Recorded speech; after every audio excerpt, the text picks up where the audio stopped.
Hello students, good morning. Today I explain about this chapter 6 molecular basis of inheritance. अभी आप जो है सोच रहे होंगे कि सर ये हर वीडियो में चैप्टर का नाम क्यों लेते हैं। तो चैप्टर का नाम लेने का बस एक ही रीजन है कि कभी कभी हमारे इंटरव्यू में पूछ दिया जाता है कि what is the name of lesson 6, what is the name of lesson 5, what is the name of lesson 4। Understand, इस तरह से जो है एग्जामिनर आपके जो क्वेश्चन कर देगा। मतलब वाइवा और इंटरव्यू का कोई जो है सिलेबस नहीं होता। अंडरस्टैंड, इसलिए जितनी बार मैं इस टॉपिक को एक्सप्लेन करता हूँ तो इसमें सबसे पहले हम लेसन का नेम राइट करता हूँ, और लेसन का नेम राइट करने का बस एक ही मकसद है कि बच्चे को याद हो जाए कि लेसन 6 का क्या नाम है। और ये लेसन 6 आपका molecular basis of inheritance. Understand, तो आपसे ये कहा जाए कि भाई लेसन 5 का नाम क्या है। अंडरस्टैंड, तो principle of inheritance and variation. Understand, तो इस तरह से लेसन के नेम भी याद रखना जरूरी है, क्योंकि इससे ये पता चल जाता है कि लड़का कितना जो है पढ़ रहा है। अंडरस्टैंड, न तो पता चले कि किसी से पूछा जाए तो लेसन का नाम ही नहीं याद है, इसका मतलब कि सही से वो स्टडी नहीं कर रहा है। अंडरस्टैंड, तो इसलिए मैं लेसन का नाम लेता हूँ। अंडरस्टैंड, मेरा जो है टारगेट यही था। अंडरस्टैंड, तो इस लेसन में हम नेक्स्ट टॉपिक आज जो है एक्सप्लेन करने जा रहे हैं, the machinery and the enzyme. Understand, कि वास्तव में जो डीएनए का रिप्लिकेशन हो रहा है, डीएनए की डबल कॉपी जो बन रही है, उसमें कौन कौन से जो है एंजाइम पार्टिसिपेट होंगे और उनका मैकेनिज्म क्या होगा। अंडरस्टैंड, तो सबसे पहले इस पॉइंट को हमें समझना है। इस पॉइंट को समझने से पहले हमें थोड़ा सा इसके प्रीवियस वीडियो पे चलते हैं कि रिप्लिकेशन में हमने बताया कि रिप्लिकेशन क्या है, एक सेमी कंजर्वेटिव है। अंडरस्टैंड, जिसमें डुप्लीकेशन, रिप्लिकेशन, डीएनए से डीएनए का फॉर्मेशन, जहां पर दोनों स्ट्रैंड जो है क्या कर रही हैं, टेम्पलेट का काम कर रही हैं। अंडरस्टैंड, जिस पर एक कॉन्टिन्यूअस और एक डिसकॉन्टिन्यूअस स्ट्रैंड का फॉर्मेशन हो रहा है। अंडरस्टैंड, एक लीडिंग स्ट्रैंड बन रही है तो एक लॉजिंग स्ट्रैंड बन रही है। अब इसी में जो है 12 जो है, इसमें किसी लड़के का क्वेश्चन था कि सर ये डिसकॉन्टिन्यूअस स्ट्रैंड कैसे बनती है। अंडरस्टैंड, लेकिन उस समय इस क्वेश्चन का जवाब देने में क्या हुआ कि उस कंडीशन में क्वेश्चन के हम आंसर नहीं दे पाए, क्योंकि वो सही समय नहीं था आंसर देने का। अंडरस्टैंड, अब जो है आज आपका सही समय है इस आंसर को देने का कि वास्तव में डिसकॉन्टिन्यूअस स्ट्रैंड कैसे बनती है और एक कॉन्टिन्यूअस स्ट्रैंड कैसे बनती है। इसी पॉइंट को हमें क्या करना है, समझना है, किसमें, the machinery and the enzyme. Understand, तो सबसे पहले यहाँ पर देखें कि एंजाइमेटिक एक्शन क्या होता है, कौन कौन से एंजाइम जो होते हैं पार्टिसिपेट करते हैं। अंडरस्टैंड, अब उसके पहले जो है तब हम इसमें जितने इवेंट्स होते हैं उस इवेंट को देखेंगे कि वास्तव में कौन कौन से इवेंट हो रहे हैं इसके अंदर। अंडरस्टैंड, तो जैसे मान लीजिए कि ये आपका डीएनए स्ट्रैंड है, this is the DNA strand. Understand, और ये स्ट्रैंड जो होती है क्या होती है, ये आपका जो है ये दोनों एक दूसरे से अलग हो गई। अंडरस्टैंड, ये दो स्ट्रैंड बन गई। अंडरस्टैंड, और इसी पर यदि मान लीजिए कि फिर एक न्यूली स्ट्रैंड का फॉर्मेशन होता है तो एक पर लीडिंग स्ट्रैंड बन रही है और एक पर लॉजिंग स्ट्रैंड बन रही है। अंडरस्टैंड, तो डीएनए रिप्लिकेशन में जो prokaryotic cell and eukaryotic, understand, तो अब ये कंडीशन हो गई कि यहाँ पर एक स्ट्रैंड बन गई, एक दूसरी स्ट्रैंड बन गई, एक दूसरे से क्या हो गए, अलग हो गए। अंडरस्टैंड, तो सबसे पहले हम देखते हैं कि वास्तव में जब ये न्यूली स्ट्रैंड बनेगा तो कौन कौन से एंजाइम पार्टिसिपेट करेंगे। पहले एंजाइम का नाम जान लेते हैं हम लोग। सबसे पहले आपका एंजाइम, फर्स्ट जो एंजाइम जो सबसे इंपॉर्टेंट भूमिका निभाएगा, ठीक है, वो है आपका DNA dependent DNA polymerase. Understand? DNA dependent DNA polymerase. और दूसरा एंजाइम क्या है? हेलिकेज। अंडरस्टैंड? तीसरा एंजाइम क्या है? प्राइमेज। अंडरस्टैंड? प्राइमेज। और उसके बाद थर्ड एंजाइम, फोर्थ एंजाइम क्या है? लाइगेज। अंडरस्टैंड? क्या नाम दिया गया इसका? लाइगेज। अंडरस्टैंड? लाइगेज। तो DNA dependent DNA polymerase, helicase, उसके बाद प्राइमेज, उसके बाद लाइगेज। अंडरस्टैंड? और ये फिफ्थ जो होगा ये आपका RNA primer. RNA primer. Understand? ठीक है। तो इस तरह की कंडीशन जो होती है, इतने एंजाइम काम करते हैं। तो अब यहां ये कह दें कि हे गणेश, प्राइमरी पोलिश लॉ। हे गणेश प्राइमरी पोलिश लॉ, ये आपका ट्रिक है। अंडरस्टैंड? तो एच का मतलब क्या हो जाएगा? हेलिकेज। जी का मतलब क्या हो गया? गायरेज। अंडरस्टैंड? पी का मतलब हो गया DNA dependent DNA polymerase, RNA primer, और ये क्या हो गया? लाइगेज। अंडरस्टैंड? एक और पॉइंट दे दे यहां पे, गायरेज। गायरेज। अंडरस्टैंड? तो 1 2 3 4 5। अंडरस्टैंड? ये प्राइमेज और गायरेज। अंडरस्टैंड? ये topo isomerase third. Understand? Topo isomerase first, topo isomerase second. Understand? जिसमें सबसे इंपॉर्टेंट है, जिसमें डीएनए पॉलीमरेज थर्ड का नाम दिया जाता है। अंडरस्टैंड? तो डीएनए डिपेंडेंट डीएनए पॉलीमरेज, इन सभी एंजाइमों में सबसे जो इंपॉर्टेंट एंजाइम है, अंडरस्टैंड, जो सबसे महत्वपूर्ण भूमिका अदा करने वाला है इस जो है रिप्लिकेशन में, वह एंजाइम है आपका डीएनए डिपेंडेंट डीएनए पॉलीमरेज। उस तरह का डीएनए पॉलीमरेज जो ऑलरेडी किस पर डिपेंड है? डीएनए पर डिपेंड है। अंडरस्टैंड? उसके बाद जब ये डीएनए से आरएनए बनेगा तो डीएनए डिपेंडेंट आरएनए पॉलीमरेज बन जाएगा। अंडरस्टैंड? तो आरएनए पॉलीमरेज जो भी क्या कंडीशन है? डीएनए पर डिपेंडेंट है, क्योंकि डीएनए से आरएनए का फॉर्मेशन हो रहा है, और यहाँ पर रिप्लिकेशन में डीएनए से डीएनए का फॉर्मेशन हो रहा है। अंडरस्टैंड? तो अब कंडीशन क्या होती है कि कोई भी जब डबल हेलिक्स मॉडल होता है, डबल हेलिक्स मॉडल, तो डबल हेलिक्स मॉडल में ये आप देखते हैं कि सबसे पहले यदि रिप्लिकेशन करना है तो क्या करना पड़ेगा कि डीएनए के स्ट्रैंड जो है डबल स्ट्रैंडेड है, जो एक दूसरे से ज्वाइंट है न्यूक्लियोटाइड्स के क्या इसके नाइट्रोजनस बेस के थ्रू, हाइड्रोजन बॉन्ड के थ्रू। तो हाइड्रोजन बॉन्ड के थ्रू यदि वो क्या करेगा, प्रेजेंट है, उससे जुड़ा हुआ है, तो हाइड्रोजन बॉन्ड को सबसे पहले आइसोलेट करना पड़ेगा। अंडरस्टैंड?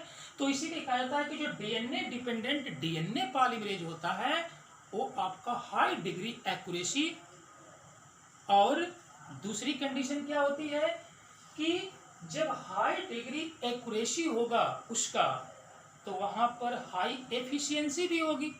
अंडरस्टैंड? कि बहुत फास्ट वो क्या करेगा, ज्वाइंट करेगा। अंडरस्टैंड? कि जिस न्यूक्लियोटाइड्स को टाइम टू टाइम ज्वाइंट करके एक चेन का फॉर्मेशन कर रहा है, एक स्ट्रैंड का फॉर्मेशन कर रहा है, तो उसमें ऐसे करना है कि उस न्यूक्लियोटाइड्स के सीक्वेंस में यदि थोड़ी सी भी डिसबैलेंस होगी तो क्या कंडीशन होगी, म्यूटेशन हो जाएगा। अंडरस्टैंड? इस पॉइंट को देखते हुए डीएनए डिपेंडेंट डीएनए पॉलीमरेज क्या करता है, न्यूक्लियोटाइडों को ला करके वो क्या करता है, जोड़ता है, जिसको पॉलीमराइजेशन कहते हैं। अंडरस्टैंड? तो इस तरह की कंडीशन जो होती है इसके अंदर होती है। अंडरस्टैंड? अब इसे मान लीजिए कि एस्चेरिचिया कोलाई, एस्चेरिचिया कोलाई ये आपका बैक्टीरिया जो कि सिंपल बैक्टीरिया है, और इसमें बेस पेयर की कंडीशन होती है 4.6 इंटू 10⁻6 बेस पेयर। इसके कंपेरिजन में यदि ह्यूमन बीइंग की बात करें जो डिप्लॉयड सेल है, अंडरस्टैंड, और डिप्लॉयड सेल में ये आपका 6.6 इंटू 10⁻9 बेस पेयर होंगे, अंडरस्टैंड, बेस पेयर होंगे। तो इसके कंपेरिजन में 4.6 इंटू 10⁻6 बेस पेयर को, अंडरस्टैंड, पूरे जो है रिप्लिकेशन में इसको जोड़ने का काम, एक डबल स्टैंडर्ड डीएनए बनाने का काम, ये आपका जो है इतने बेस पेयर को जोड़ने के लिए टोटल कितनी कंडीशन होती है, 30 मिनट का टाइम लगता है, 30 मिनट, अंडरस्टैंड। तो अब ये कंडीशन है कि इसको अप्रॉक्सीमेटली पर सेकंड की बात करें तो अप्रॉक्सीमेटली आपका 2000 न्यूक्लियोटाइड या बेस पेयर ये क्या करेगा, पर सेकंड में जोड़ देगा, अंडरस्टैंड। तो इस तरह की कंडीशन होती है डीएनए डिपेंडेंट डीएनए पॉलीमरेज। इसीलिए तो मैंने बोला कि डीएनए डिपेंडेंट डीएनए पॉलीमरेज एक ऐसा एंजाइम है जो हाईली इफिशिएंसी है और हाई डिग्री एक्यूरेसी का होता है, अंडरस्टैंड, कि इसमें कोई थोड़ी सी भी डिसबैलेंसी होगी तो तुरंत उसको रिपेयर करने की भी टेंडेंसी होती है। और इसको हम लोग क्या कर चुके हैं, ऑलरेडी स्टडी कर चुके हैं, किसमें, आरएनए वर्ल्ड में। यही तो कंडीशन थी, अंडरस्टैंड, तभी तो इसको स्टेबल माना गया और तभी जो है इसको डीएनए जो है आपका जेनेटिक मटेरियल है, आरएनए नहीं है, अंडरस्टैंड। तो इस पॉइंट को हम लोग प्रीवियस वीडियो में एक्सप्लेन कर चुके हैं, अंडरस्टैंड। तो आइए देखते हैं क्या कंडीशन होती है कि जहां पर ये आपका कॉन्टिन्यूअस एंड डिसकॉन्टिन्यूअस स्टैंड बनती है। सबसे पहले क्या करना पड़ेगा, इसके बीच जो बॉन्ड होंगे, जो हाइड्रोजन बॉन्डिंग, जैसे मान लीजिए कि ये आपका जो है स्टैंड है, अंडरस्टैंड, तो यहाँ पर यदि मान लीजिए कि ये है तो यहाँ पर क्या होगा भाई, टी होगा, अंडरस्टैंड। तो इनके बीच में जो ये हाइड्रोजन बॉन्ड बन रहे हैं तो सबसे पहले तो इनको हमें ब्रेक डाउन करना पड़ेगा, और जब ब्रेक डाउन करेंगे तब जाकर के क्या होगा, ये हमारा रिप्लिकेशन फॉर्क बनेगा, अंडरस्टैंड। और ये रिप्लिकेशन फॉर्क जब बनेगा तो उस कंडीशन में हमें सावधानी क्या रखनी है कि जब किसी भी डीएनए का स्टैंड जो है एक दूसरे स्टैंड से सेपरेट होगा, हाइड्रोजन बॉन्ड आइसोलेट करेंगे तो सेपरेट होगा, तो इसमें इतनी कंडीशन होती है कि एक तरफ से सेपरेट होता जाएगा तो दूसरी तरफ से कॉइलिंग होती चली जाएगी, अंडरस्टैंड, क्या करती जाएगी, कॉइलिंग होती गई, अंडरस्टैंड, कि इसको हमने यदि क्या किया, किस तरह से हमने इसको ओपन कर दिया तो कंडीशन क्या होगी, ओपन करते हम चले जाएंगे और इसके पीछे से क्या हो जाएगी, कॉइलिंग होती चली जाएगी, अंडरस्टैंड। तो सबसे पहले तो हमें क्या करना है, जो रिकॉइलिंग हो रही है उसको हमें उससे बचना है, ठीक है, रिकॉइलिंग नहीं होनी देनी है, अंडरस्टैंड। और सबसे पहले हाइड्रोजन बॉन्ड को जो आइसोलेट करने वाला एंजाइम है वो कौन एंजाइम है, उसका नाम है हेलिकेज, अंडरस्टैंड, क्या नाम इसका, हेलिकेज, अंडरस्टैंड। हेलिकेज एच से ये क्या है, स्टार्ट हो रहा है और किसको ब्रेक डाउन करता है, हाइड्रोजन बॉन्डिंग को याद रखिएगा, अंडरस्टैंड, कि हेलिकेज जो होता है क्या करता है, हाइड्रोजन बॉन्डिंग को क्या करेगा, आइसोलेट करेगा। और जब ये आइसोलेट करेगा तो कंडीशन क्या होती है, उसी रस्सी वाली से किसी रस्सी को लिया जाए, अंडरस्टैंड, जैसे मान लीजिए कि ये क्या है, ये रस्सी है आपकी, अंडरस्टैंड, और इस रस्सी में ये आपका एक स्टैंड ये है और एक स्टैंड ये है, दो स्टैंड बन गए, एक स्टैंड ये बन गया और एक स्टैंड बन गया, अंडरस्टैंड। तो अब इसको यदि मान लीजिए कि इसको हम क्या करते हैं, इसको यदि हम ऐसे जो है ओपन करते चले जाते हैं तो एक ऐसी कंडीशन आएगी कि यहाँ पे क्या हो जाएगा, सबसे अधिक सुपर क्वाइलिंग होगी, अंडरस्टैंड। और जब सुपर क्वाइलिंग होगी तो इसके आगे ये नहीं बढ़ेगा, अंडरस्टैंड। तो सबसे पहले यहाँ पर क्या करना पड़ेगा, निक कट करना पड़ेगा, और कट करने का काम कौन करेगा, ये कट करने का काम करेगा टोपो आइसोमरेज। क्या नाम दिया गया, इसका नाम दिया गया टोपो आइसोमरेज, अंडरस्टैंड, इसका नाम दिया गया टोपो आइसोमरेज थर्ड, अंडरस्टैंड, ये थर्ड, ये टोपो आइसोमरेज एंजाइम एक ऐसा है जो कि निक करने का मतलब कट करने का भी काम करेगा, उसको जोड़ने का भी काम करेगा, अंडरस्टैंड। इस तरह की कंडीशन होती है टोपो आइसोमरेज के, अंडरस्टैंड। तो अब कंडीशन यदि कट किया और इसकी सुपर क्वाइलिंग को क्या करना है, नहीं होने देना है, तो वहां पर एक और एंजाइम काम करेगा जिसका नाम हम क्या देंगे, SSBP। क्या नाम देंगे, SSBP। अंडरस्टैंड, इसका नाम है single stranded binding protein. Single stranded binding protein इस तरह की प्रोटीन होती है कि जैसे ये आइसोलेशन होता गया, हाइड्रोजन बॉन्ड टूटता चला गया तो ये रिप्लिकेशन फॉर्म बनता गया।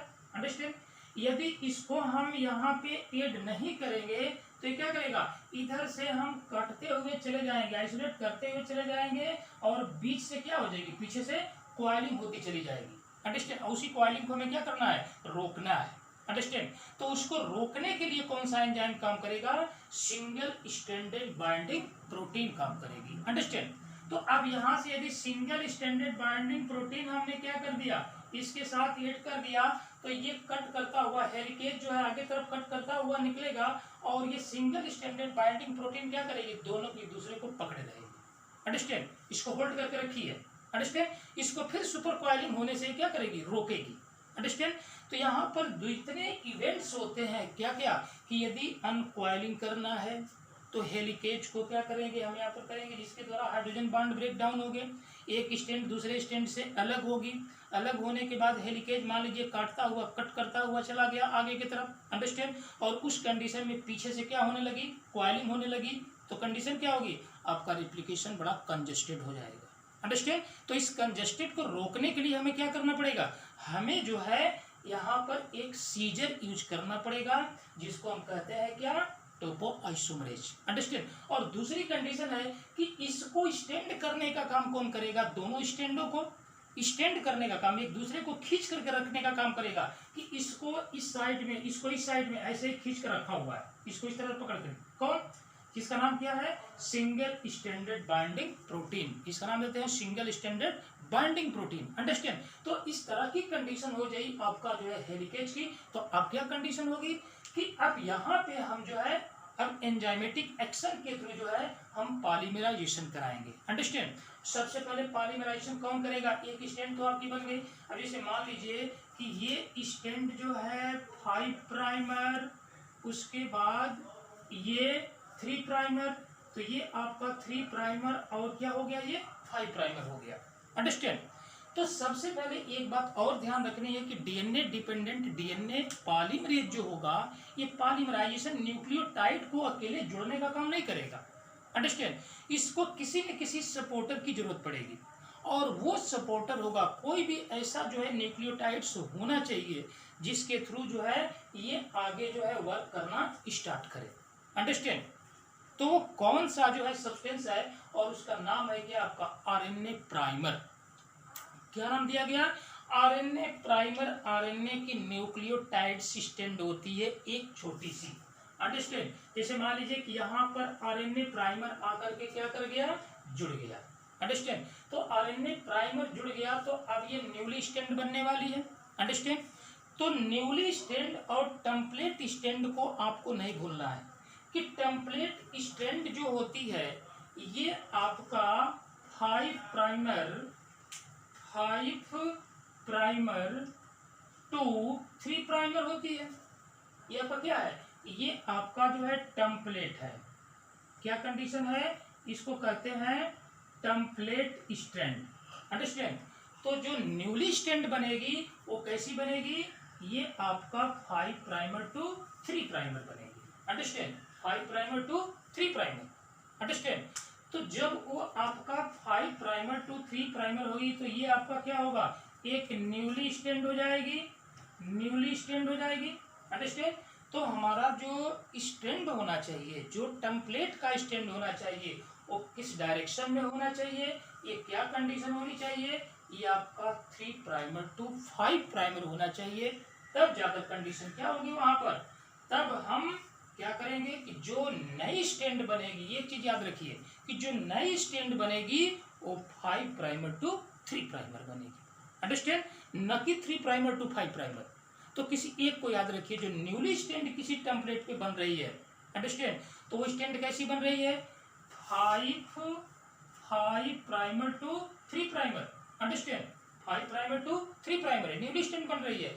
तो यहाँ पर जो टेम्पलेट स्टैंड होना क्या चाहिए, वो टेम्पलेट स्टैंड होना चाहिए आपका 3 प्राइमर टू 5 प्राइमर, तब जाकर के ये आपका 5 प्राइमर टू 3 प्राइमर बनेगा। अंडरस्टैंड। जैसे इसमें आपको दिखाया है कि ये दो तरह की स्टैंड है। अंडरस्टैंड।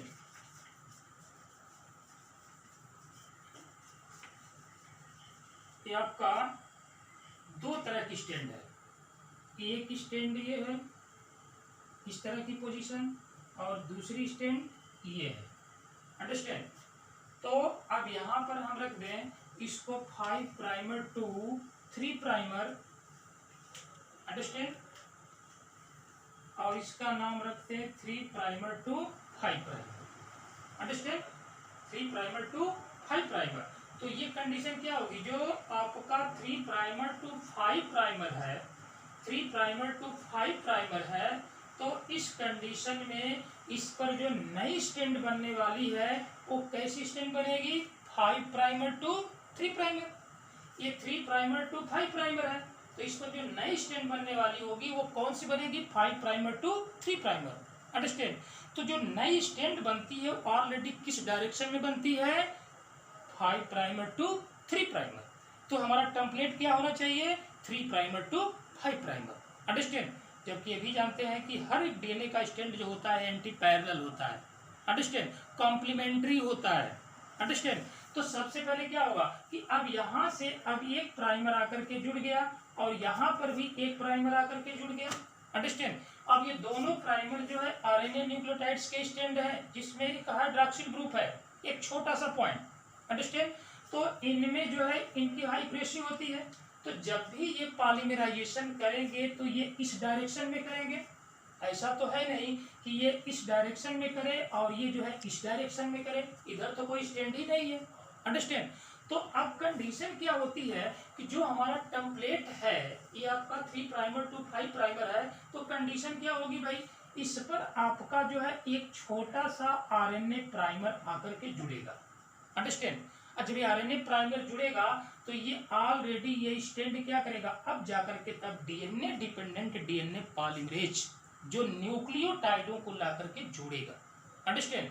और जब ये जोड़ता है तो वहां पर क्या होती है, हाई एनर्जी की जरूरत पड़ती है, और वो हाई एनर्जी जो है कौन देता है, dNTP, deoxy ribo nucleoside triphosphate, deoxy ribo nucleoside triphosphate. Understand. और ये फास्फेट ग्रुप जो 3 फास्फेट ग्रुप है, जबकि एक फास्फेट ग्रुप यदि ब्रेक डाउन होता है तो 7.6 किलो कैलोरी एनर्जी रिलीज हो जाती है। अंडरस्टैंड। तो जब यहाँ पर पॉलीमराइजेशन होगा कि इसके जो है सप्लीमेंट्री जो स्टैंड नहीं बनेगी यहाँ पे इस कंडीशन में, तो यहाँ पर क्या होगी, एक जो है लीडिंग स्ट्रैंड बनेगी, क्योंकि यहाँ पर केवल एक ही प्राइमर जो है काम करेगा। अंडरस्टैंड। एक ही प्राइमर काम कर रहा है, तो ये प्राइमर काम करेगा तो ऑलरेडी ये कहाँ से स्टार्ट होगा, 5 प्राइमर टू, अब ये कंडीशन हो जाएगी क्या होगी आपका ये 3 प्राइमर। तो अब ये कंडीशन ये कभी जो है ब्रेक डाउन नहीं होगी, क्योंकि यहाँ पर हमारा स्टैंड कैसा है, 3 प्राइमर टू 5 प्राइमर है। अंडरस्टैंड। तो जो हमारे न्यूली स्टैंड बनेगी वो 5 प्राइमर टू 3 प्राइमर बनेगी। अंडरस्टैंड। तो अब ये स्टैंड आगे की तरफ क्या होगी, ये बढ़ती हुई चली जाएगी। अंडरस्टैंड। तो इसको हम बोलेंगे क्या, ये 5 प्राइमर हो गया और ये 3 प्राइमर हो गया, तो एक नई स्टैंड बन गई आपकी। अंडरस्टैंड। लेकिन हमें बात ये करना है कि यहाँ पे जो स्टैंड बनती चली जा रही है, तो क्या स्टैंड जो है इस साइड से इस साइड में बनेगी। अंडरस्टैंड। कि ऐसे इस साइड में बनेगी, ऐसी कोई कंडीशन नहीं, क्योंकि यहाँ पर जो होगा स्टैंड आपका बननी क्या चाहिए, यहाँ बननी चाहिए, अरे इस तरह की बननी चाहिए, लेकिन यहाँ पर क्या कंडीशन है, 5 प्राइमर है और ये क्या है, 3 प्राइमर है, और हमारी न्यूली स्टैंड जब बनेगी तो 5 प्राइमर टू 3 प्राइमर बनेगी। अंडरस्टैंड। तो स्टैंड हमारा कैसा होना चाहिए, 3 प्राइमर टू 5 प्राइमर, और यहाँ पर क्या है, 5 प्राइमर टू 3 प्राइमर है। अंडरस्टैंड। तो यहाँ से आपका जो है एक जो है क्या हो जाएगा, ये आपका एक पॉलीमरेज आकर के जुड़ेगा, और जब ये जुड़ेगा तो क्या कंडीशन होगी, अब ये आपका जो है 5 प्राइमर टू 3 प्राइमर हो जाएगा। अंडरस्टैंड। 5 primer to 3 primer. तो अब कंडीशन क्या होगी कि फिर अब एक दूसरा जो है आरएनए प्राइमर आकर के जुड़ेगा, तो ये आपका जो है 5 प्राइमर टू ये फिर 3 प्राइमर जुड़ेगा, अंडरस्टैंड। फिर ये थर्ड आपका जो है क्या हो गया, प्राइमर आ गया, अंडरस्टैंड। तो अब यहाँ से क्या हो गया, फिर ये आपका 3 primer to 5 primer to 3 primer हो गई, अंडरस्टैंड। तो अब नेक्स्ट कंडीशन में ये आपका जो है हम लास्ट वाला जो प्राइमर आकर ऐसे जुड़ते चले जाएंगे, अंडरस्टैंड। तो जब ये जुड़ के चलेंगे तो यहाँ पर फिर क्या होगा, अब ये 5 प्राइमर टू 3 प्राइमर हो जाएगा। तो इसमें क्या कंडीशन हो गई, स्ट्रैंड जो है कई बन गई। जो न्यू स्ट्रैंड यहाँ बन रही है 5 प्राइमर टू 3 प्राइमर पर, तो यहाँ पर हमारा न्यू स्ट्रैंड जो बनने जा रही है वो किस डायरेक्शन में बनेगी, 5 प्राइमर टू 3 प्राइमर, अंडरस्टैंड। तो यहाँ पर क्या कंडीशन हो गई कि अब ये आपका जो होता है छोटे छोटे सेगमेंटों में ब्रेक डाउन हो गया, अंडरस्टैंड।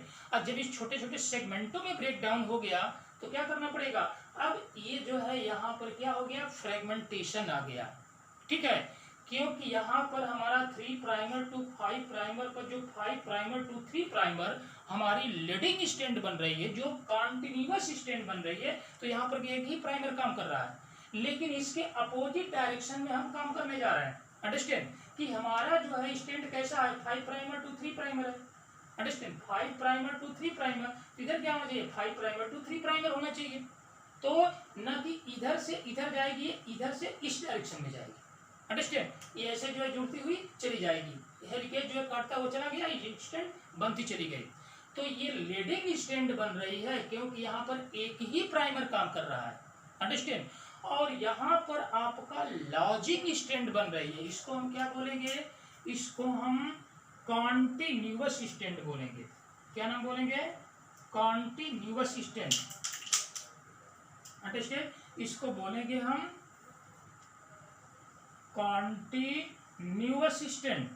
और यहाँ पर क्या बोलेंगे, डिसकॉन्टिन्यूअस, डिसकॉन्टिन्यूअस स्टैंड, अंडरस्टैंड। तो ये कॉन्टिन्यूअस स्टैंड हो गई क्योंकि यहाँ पर एक ही प्राइमर काम किया। यहाँ डिसकॉन्टिन्यूअस स्टैंड क्यों हो गई, यहाँ पर जो है एक से अधिक प्राइमर काम किए, अंडरस्टैंड। जब एक से अधिक प्राइमर काम करेंगे तो क्या कंडीशन बनेगी, यहाँ पर जो स्टैंड बनेगी वो लॉजिंग स्टैंड बनेगी, इसी को हम डिसकॉन्टिन्यूअस स्टैंड कहेंगे। तब जाकर के एक जो है आपके पेरेंट डीएनए से एक डीएनए ये बन गया और एक डीएनए ये बन गया, अंडरस्टैंड। मतलब एक पेरेंट डीएनए जो है 2 डॉटर डीएनए का फॉर्मेशन कर लिया। जिस पर ध्यान क्या रखना है, आपको याद क्या रखना है कि जो आपका टेम्पलेट स्टैंड होगी वो कैसी होगी, ये आपका टेम्पलेट स्टैंड जो है 5 प्राइमर टू 3 प्राइमर होगी, अंडरस्टैंड। तब न जाकर के इस पर न्यूली स्टैंड, ये क्या है, ओल्ड स्टैंड, ओल्ड स्टैंड जो टेम्पलेट का काम कर रही है, तो तब जाकर के इस पर आपका क्या होगा, 5 primer to 3 primer newly stand बनेगी, अंडरस्टैंड। तब यहाँ कंडीशन होगी कि 3 प्राइमर टू 5 प्राइमर हमारा क्या होना चाहिए, स्टैंड होना चाहिए, और तब जाके न्यूली स्टैंड बनेगी आपका 5 प्राइमर टू 3 प्राइमर। तो जो भी नई स्टैंड बनती है उसकी डायरेक्शन कैसी होनी चाहिए, 5 प्राइमर टू 3 प्राइमर होना चाहिए, अंडरस्टैंड। तो जब 5 प्राइमर टू 3 प्राइमर होना चाहिए तो आपका टेम्पलेट कैसा होना चाहिए, 3 प्राइमर टू 5 प्राइमर होना चाहिए, अंडरस्टैंड। तो इस तरह की कंडीशन यदि मिलती है तब तो कॉन्टिन्यूअस स्टैंड बनेगी, अंडरस्टैंड। और जहां पर आपका मिल गया 5 प्राइमर टू 3 प्राइमर, अंडरस्टैंड, तो स्टैंड जो है क्या होगी, हमारी बनती है 5 प्राइमर टू 3 प्राइमर। तो दोनों तो क्या हो जाएगा, एक दूसरे के एंटी पैरेलल नहीं होंगे, तो कंडीशन क्या होगी, ये छोटे छोटे प्राइमर जो है आकर के क्या करेंगे, जुड़ेंगे। और जब एक से अधिक प्राइमर आकर के जुड़ेंगे तो वहां पर कॉन्टिन्यूअस स्टैंड किसी भी कीमत पर नहीं बन सकती है। वो कैसी स्टैंड बनेगी, डिसकॉन्टिन्यूअस स्टैंड बनेगी, क्योंकि वहां पर मोर देन 1 प्राइमर आकर के क्या करेंगे, जुड़ेंगे, अंडरस्टैंड। तो ऐसी नहीं कि एक ही बार हम पूरे डीएनए का जो है रेप्लिकेशन कर देना, पार्टीशन में डीएनए का रेप्लिकेशन होता है, अंडरस्टैंड। रेप्लिकेशन उसी समय तक होगा जहां पर आपके क्या होंगे, आपके फॉल्स कोडान होंगे या साइलेंट कोडान होंगे, अंडरस्टैंड। और साइलेंट कोडान पर किसी भी अमीनो एसिड को कोडेड करने के लिए कोई जो है नाइट्रोजनस बेस नहीं होता है, तो वहां पर जाकर ब्रेक डाउन हो जाते हैं, अंडरस्टैंड। तो इस तरह की कंडीशन होती है आपका the machinery and the enzyme, understand. तो ये आपका डीएनए रेप्लिकेशन और इसी पॉइंट का नाम देंगे हम रिप्लिकेशन फॉर्क। अंडरस्टैंड कि जब डीएनए स्ट्रैंड कॉइलिंग होगा, जब टूटेगा तो दोनों स्ट्रैंड एक दूसरे से अलग अलग होगी। अंडरस्टैंड, तो जब दूसरे से अलग अलग होगी तो क्या कंडीशन हो जाएगी, जैसे मान लीजिए कि ये स्ट्रैंड है पूरी। अंडरस्टैंड, तो जब ये टूटी हुई, ये जुड़ी हुई है, अंडरस्टैंड, एक दूसरे को लिपटी हुई है। अंडरस्टैंड, जब इसमें से बांड जब टूटेंगे तो क्या होगा, अब दूसरे से क्या होगी, अलग होगी। अलग होने के बाद क्या हो गया, अब ये कंडीशन आ जाएगी। अंडरस्टैंड, जब ये कंडीशन होगी तो इसी पॉइंट को हम बोलेंगे रिप्लिकेशन फॉर्क। ये कंडीशन क्या हो जाएगी, ये कंडीशन हो जाएगी आपका रिप्लिकेशन फॉर्क। अंडरस्टैंड, इसका नाम देंगे हम रिप्लिकेशन फॉर्क। अंडरस्टैंड, तो समझ में बात आई। कॉन्टिन्यूअस एंड डिसकॉन्टिन्यूअस स्ट्रैंड, जिसमें कि डीएनए से डीएनए का फॉर्मेशन हो रहा है। अंडरस्टैंड, जिसमें डिफरेंट टाइप्स के एंजाइम पार्टिसिपेट कर रहा है, जिसमें हे गणेश प्राइमरी पुलिस लॉ याद रखिएगा आप, helicase, gyrase, RNA primer, DNA polymerase, DNA dependent DNA polymerase and आपका लाइगेज। अंडरस्टैंड कि जो स्ट्रैंड बन रही है ये वाली डिसकंटिन्यूअस, तो इनको जोड़ने का काम कौन करेगा, इनको जोड़ने का काम जो करेगा यहाँ पर आकर के जुड़ेगा, और इस जो है एंजाइम का नाम है डीएनए लाइगेज। अंडरस्टैंड, क्या नाम है, डीएनए। तो अब ये कंडीशन क्या हो गई कि आपका डीएनए लाइगेज क्या करेगा, इस जो भी डिसकंटिन्यूअस स्ट्रैंड है, ये स्ट्रैंड, ये स्ट्रैंड, ये स्ट्रैंड, ये स्ट्रैंड, इन स्ट्रैंडों को जोड़ने का काम कौन करेगा, डीएनए लाइगेज करेगा। अंडरस्टैंड, क्या नाम है इसका, डीएनए लाइगेज। अंडरस्टैंड, इसका नाम क्या देंगे, डीएनए लाइगेज। ये डीएनए लाइगेज है। अंडरस्टैंड, क्या करेगा, एक स्ट्रैंड को दूसरे स्ट्रैंड से जोड़ने का काम करेगा, जोड़ करके एक डिसकंटिन्यूअस से कॉन्टिन्यूअस स्ट्रैंड ये बना देगा। अंडरस्टैंड, की बात समझ में आ गई कि डिसकंटिन्यूअस स्ट्रैंड कैसे बनती है। अंडरस्टैंड, जहां पर more than one primer work करते हैं तो वहां पर जो स्ट्रैंड बनेगी वो डिसकंटिन्यूअस बनेगी। अंडरस्टैंड, और जब डिसकंटिन्यूअस बनेगी तो उसको जोड़ने का काम कौन करेगा, डीएनए लाइगेज करेगा, और ये डीएनए लाइगेज जो है स्ट्रैंड को जोड़ करके क्या कंडीशन बना देगा कि अब यहां से आपका 5 प्राइमर टू 3 प्राइमर बन गया, तो यहाँ पर क्या कंडीशन हो गई भाई कि ये आपका 5 प्राइमर टू 3 प्राइमर हो गया। अंडरस्टैंड, तो एक स्ट्रैंड ए हो गई, एक स्ट्रैंड ए हो गई। अंडरस्टैंड, अरे समझ में कि एक पेरेंट डीएनए से 2 डॉटर डीएनए का फॉर्मेशन हो गया, एक एग्जैक्ट कॉपी बन गई। इसी को हम कहते हैं रिप्लिकेशन और डुप्लीकेशन, और कहाँ पे होता है, सेल साइकिल के एस फेज में होता है। अंडरस्टैंड, याद रखिएगा। Thank you student, bye.